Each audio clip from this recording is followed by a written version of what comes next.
নারায়ণগঞ্জের রূপগঞ্জে পুকুর থেকে ১২ বছর বয়সী অজ্ঞাত এক মাদ্রাসা শিক্ষার্থীর লাশ উদ্ধার করা হয়েছে। মঙ্গলবার বিকেলে উপজেলার তারাবো পৌরসভার বিশ্বরোড মার্কাজ মসজিদের সামনের একটি পুকুর থেকে মাদ্রাসা শিক্ষার্থীর লাশ উদ্ধার করা হয়।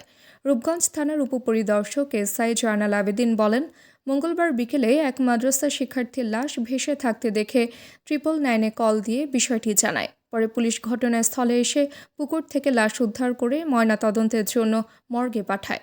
মাদ্রাসা শিক্ষার্থীর নাম পরিচয় এখনও পাওয়া যায়নি।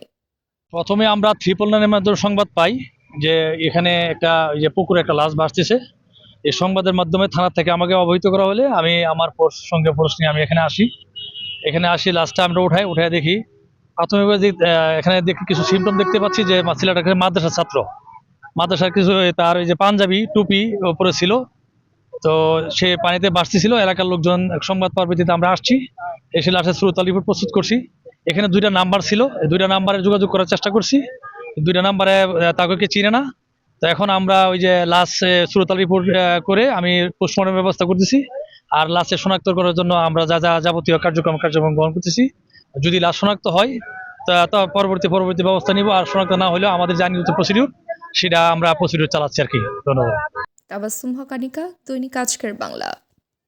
দৈনিক আজকের বাংলা .net